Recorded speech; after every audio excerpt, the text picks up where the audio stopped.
Socrates, despite being one of the greatest philosophers of all time, was basically a menace to Athenian society. Walking around, chatting to random people, questioning everything, and somehow winning arguments against almost everyone he met. Except his wife.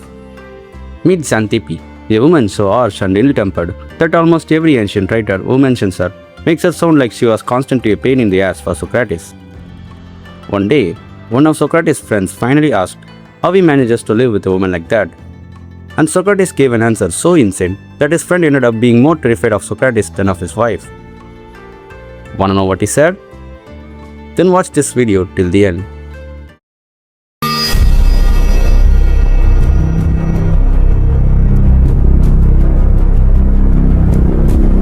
Now I'm pretty sure most of you already know who Socrates is. But for those who don't, Socrates was an ancient Greek philosopher who lived in Athens from around 469 to 399 BCE. He is often regarded as the father of Western philosophy and is best known for teaching another legendary Greek philosopher, Plato. Socrates lived during one of the most fascinating periods in Greek history, the Classical Era, a time of philosophy, art, politics, and people confidently debating things they know absolutely nothing about.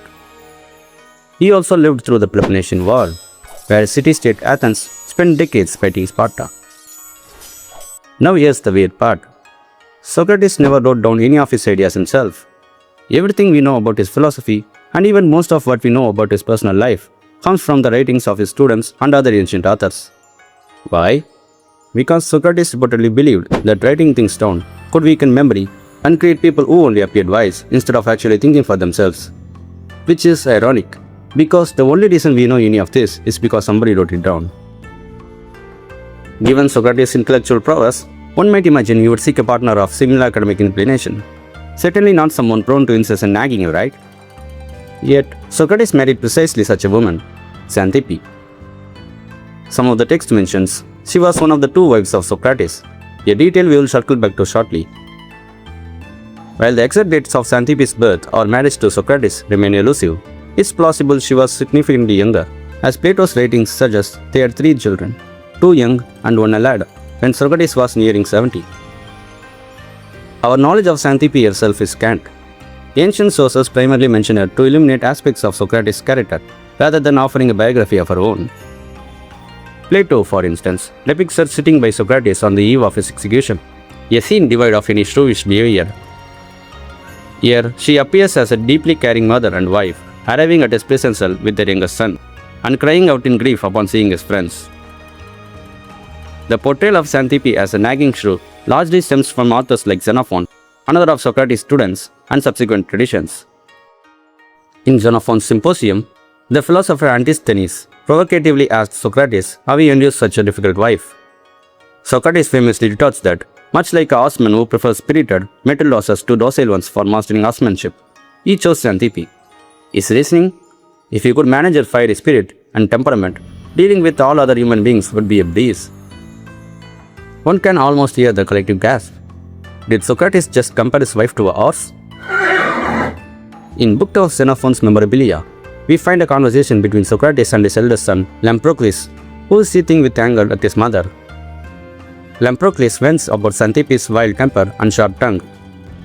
Socrates, ever the mediator, gently defends his wife, suggesting a severity springs from profound maternal care and anxiety for the family's well-being.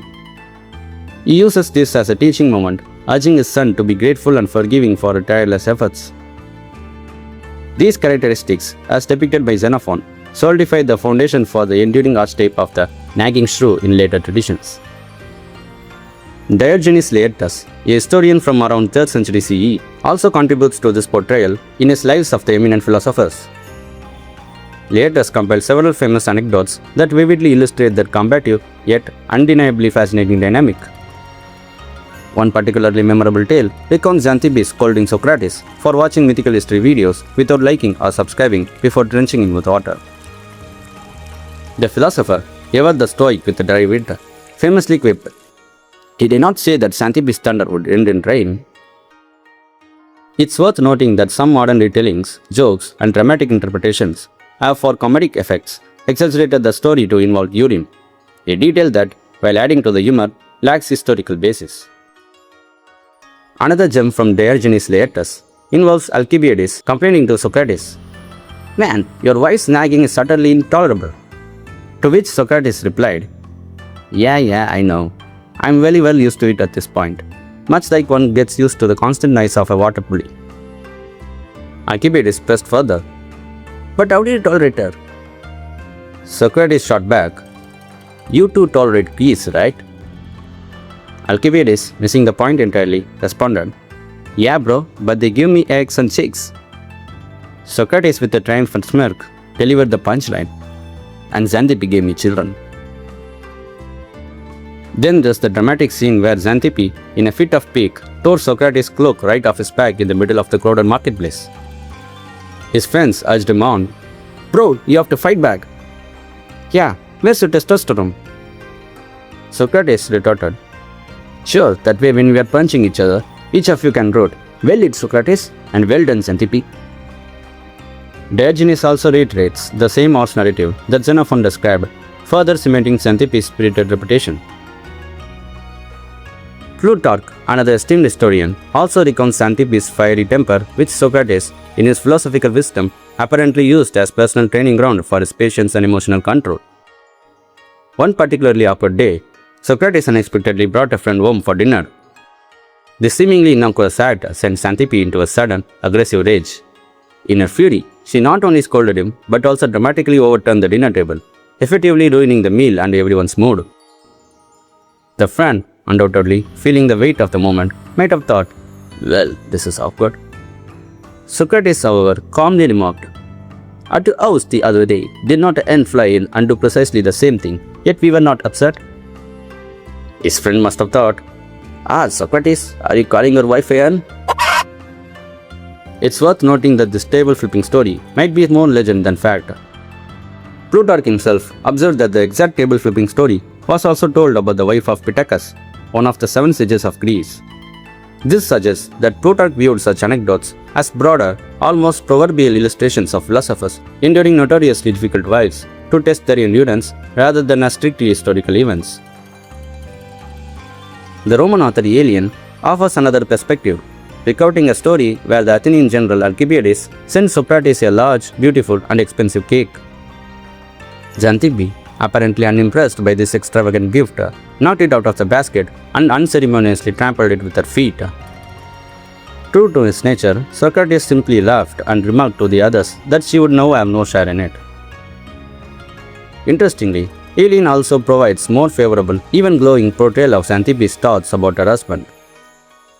During a period when Athens was plagued by numerous disasters and hardships, Xanthippe openly praised Socrates, noting that whether he was leaving the house or returning, he always maintained that exact same cheerful, calm, and gracious demeanor, remaining totally unaffected by fear or grief. Most other later works continue to portray Xanthippe in the same shrewish manner. However, the reliability of these stories is often questioned by scholars and remains a subject of debate, largely because the trope of husbands enduring difficult wives was a common literary device in ancient times. But let's be fair, Socrates himself wasn't exactly a candidate for husband of the year. His household was poor, he famously declined fees for his teachings, and he embraced a simple, minimalist lifestyle, spending only on necessities and eschewing luxuries. It's unclear whether Xanthippe and the children shared his ascetic views or simply had to endure them. And now for the twist. Socrates likely had another wife named Myrto, the daughter of an Athenian statesman. This alleged bigamy was reportedly permitted by a temporary Athenian decree enacted to boost the population after significant losses due to war and plague. However, many modern scholars, as well as some in antiquity, dismissed the two wives story as a legend. They view it either as an attempt to denigrate Socrates by depicting him as law-breaking or having an irregular household, or conversely, to elevate his status by connecting him to aristocratic family of Aristides. Ultimately, history remembers Xanthippe as the shrew, but she was likely the only person in Athens who wasn't intimidated by Socrates' logic. While the world saw a philosopher, she saw a husband who wouldn't get a job and brought random friends home for dinner without asking. Whether she was truly a nightmare or just a woman with zero patience for nonsense, Xanthippe remains the ultimate legend, the only woman who could win an argument against the man who invented the Socratic method. But one thing's for sure, Socrates sure did love comparing his Xanthippe to animals.